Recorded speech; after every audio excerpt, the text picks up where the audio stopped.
Bom dia, doutora. É cervicais, Já estive a dar consulta ao Jorge Gabriel, que veio muito mal das costas da viagem de avião. Foi assim que me disse. pouco descanso. Exatamente. Mas a tensão também contribui para as lombalgias. Atenção de... Atenção nervosa. Atenção nervosa, a falta de descanso, precisamente isso que estão a falar, o excesso de peso, a falta de exercício físico, baixa forma física, no fundo, obesidade, tudo isso leva a que haja maior esforço na parte lombar, que é isso que vamos hoje falar, das lombalgias, portanto a dor nas costas que se situa mesmo acima do quadril e que é muito, muito frequente. Muitas vezes designada por dor de rins. Dor de rins, porque realmente os rins também estão localizados aí. E às vezes a lombalgia é causada por uma cólica renal e também problemas renais. Mas hoje vamos falar da lombalgia causada realmente por problemas osteomusculares. Fez o seu trabalho em casa, doutora? Fiz o meu trabalho em casa. Gostava ainda de dizer, antes de passarmos para as nossas figuras ilustrativas, que é de facto um problema muito, muito frequente. Sabemos que quase 90% da população, ao longo da sua vida, tem um episódio de dor lombar. Há um estudo feito cá em Portugal, em que nos últimos 6 meses, se perguntou a uma determinada população se tiveram nos últimos 6 meses algum episódio de dor lombar, e 50%... metade dos entrevistados, mas calhar há pessoas que até dizem que têm lombalgias sem saber o que são lombalgias, não é? Portanto, a lombalgia é dor, a definição é dor, portanto as pessoas sentem de facto dor na zona lombar. Na zona lombar. A causa da lombalgia é que pode variar de pessoa para pessoa e é por isso que realmente trouxe aqui algumas figuras que podemos já passar a ver para ilustrar essas situações. Lá perceber onde é que é. Cá está, esta primeira imagem é para demonstrar a zona lombar. Temos aqui o corpo humano visto de trás, a coluna lombar, o quadril, depois a anca e aquela zona a vermelho é onde normalmente as pessoas sentem a queixa dolorosa. Podemos avançar. Vamos ver na próxima imagem. Somos nós por dentro. Exatamente. És mais tu, que eu sou muito mais gira, desculpa.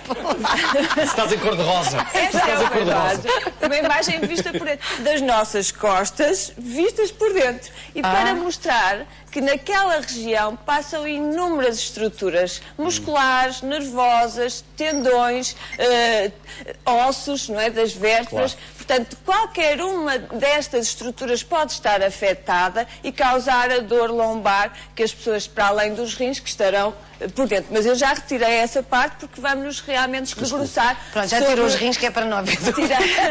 Tirou toda a parte do interior abdominal, não é? Portanto, de facto, o que se passa na maior parte dos casos, e é preciso distinguir entre a lombalgia aguda da lombalgia crónica. A lombalgia aguda é um episódio, num determinado momento da vida da pessoa, que desenvolve uma dor súbita e que se mantém normalmente, nunca passa de 2 meses. Meses? 2 meses no máximo, Tânia, é isso que eu estou a dizer. Momentâneas, não é? É uma dor crónica que vai ficar. Inflamações. A dor crónica é que se prolonga por mais de 6 meses. Mas a dor aguda, o episódio agudo, que muitas vezes leva a pessoa ao médico e que é, no Reino Unido, a segunda causa de absentismo laboral estudada, portanto, que leva as pessoas a não conseguir ir trabalhar, é o episódio agudo, que normalmente dura cerca de duas semanas em média, e ao fim de 2 meses, em 90% dos casos, está resolvido. Portanto, o episódio agudo, como podem ver aqui, pode ser devido realmente a esforços, a um uso excessivo daquele sistema osteomuscular, daquelas estruturas. Seja num desporto, por exemplo, o ténis, em que se faz um uso súbito com mau aquecimento dos músculos lombares, seja numa profissão até sedentária, mas que as pessoas estão mal sentadas ou utilizam posturas incorretas, e também aqui vemos nesta imagem mais deste lado uma profissional cuidadora a pegar num peso importante e que vai fazer todo um peso enorme na sua coluna. Neste vemos precisamente isto. Quando há necessidade de pegar num peso, e há inúmeras profissões, e até na nossa vida, ao pegar em crianças, fazemos muitas vezes isto de uma forma errada, sem dobrar os joelhos. Portanto, é fundamental manter as costas direitas e apoiar a força nos joelhos, dobrando os joelhos, portanto, fazendo a elevação a partir dos joelhos. Está estudado que ao fazer o movimento que está em cima, portanto, sem dobrar completamente os joelhos e levar um grande peso, multiplicamos por 100 o peso que estamos a pegar. Portanto, imaginem o que é realmente 30 quilos, uma criança, vai projetar-se nas costas um peso muito maior. E o mesmo se passa com as mães, ou as futuras mães, não é? Mas tu estás impossível, Jorge Gabriel. Ele está impossível. E quando vais às compras também pegas nos sacos assim, agora já sabes. É assim, está bem. Mas ali já estamos a ver uma compra, não é? E a Tânia está a fazer. A Tânia está a fazer muito bem, porque está a distribuir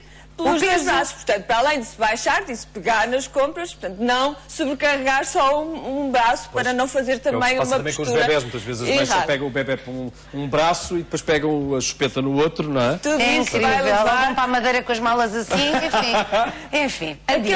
Aquelas profissões, de facto, mais pesadas, os trabalhos mais esforçados, têm mais risco, mas também sabemos que as profissões sedentárias têm risco também.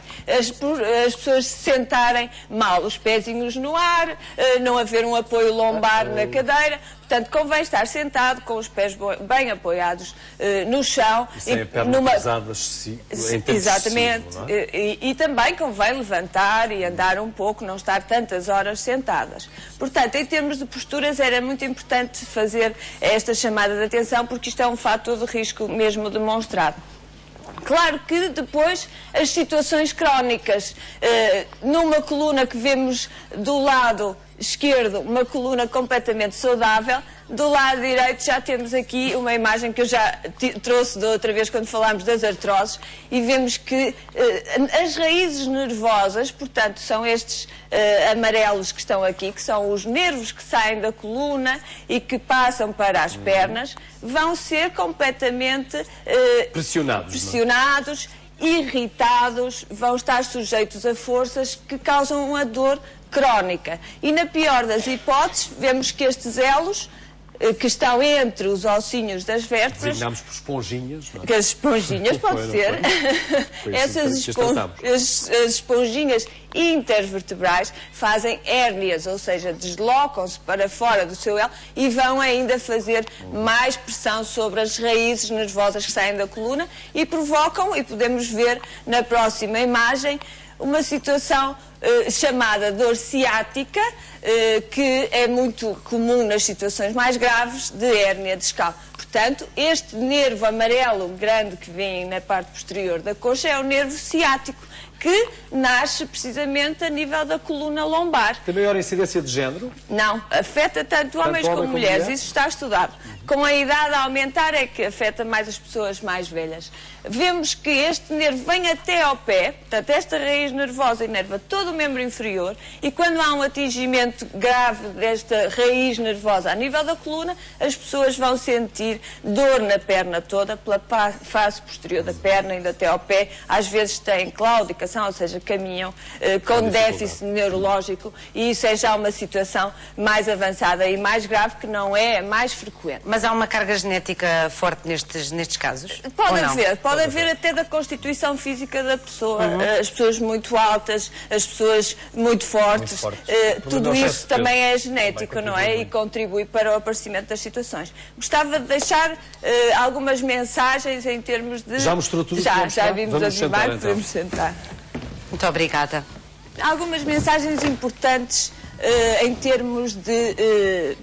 como recorrer ao médico e o que fazer. Numa situação aguda, devem de facto recorrer ao médico, mas não há necessidade de fazer radiografias. Muitas vezes as pessoas, no episódio agudo, estão em casa a fazer uma cama, ficam ali num momento com uma crise, nem se conseguem mexer e pensam logo que terão algum problema muito grave e querem fazer radiografias.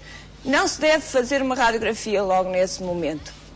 Até porque as radiografias, como eu às vezes digo aos meus doentes, quer ficar com uma fotografia, tiramos uma fotografia. Mas esta fotografia tem também o risco de ter radiações, sobretudo nas mulheres, temos os ovários nesta região. Portanto, estamos a radiar quase como se todos os dias a fazer uma radiografia de tórax durante um ano. Portanto, é uma carga muito grande, não devemos por isso fazer. Há necessidade realmente de estudar através de radiografia ou outros exames quando há uma história de um traumatismo, há suspeita de uma fratura, não é? Houve um acidente e a dor é por acidente, temos que ir à urgência até fazer uma radiografia urgente, mas normalmente o estudo é feito quando a dor é crónica, quando se prolonga no tempo, quando há um emagrecimento, quando há febre, portanto, quando o médico começa a suspeitar que outra causa mais grave pode estar por trás. Isto são situações, de facto, muito raras. Mas a maior parte das pessoas toma logo um medicamento, não é? Sente uma dor e toma um analgésico. E deve tomar. O tratamento agudo é feito com analgésicos, anti-inflamatórios. Normalmente os doentes gostam muito dos injetáveis, mas não há evidência que os injetáveis sejam melhores. Atuem mais rapidamente. Mais também, rapidamente. Desde que o tubo digestivo esteja bem, os fármacos por via oral podem ser perfeitamente tomados. Anti-inflamatórios, relaxantes musculares, é fundamental que não parem a sua atividade. Portanto, o repouso no leito é completamente contraindicado. Apesar de doer, a pessoa deve movimentar-se e não ficar parado. A água quente, duches de água quente também ajudam. E antigamente falava-se os colchões muito duros, a pessoa dormir no chão. Isso também está completamente alterado. O colchão deve ser médio, nem muito duro, nem muito mole. Pronto, são assim as mensagens. Excesso de peso, atenção à forma como se senta. Os nossos inimigos principais, também o tabagismo está relacionado e, claro, as profissões, normalmente as pessoas não podem mudar a sua profissão, mas podem corrigir a postura, corrigir as posturas para não sofrerem com isso. Muito bem, muito obrigada, doutora Clara. Muito obrigada.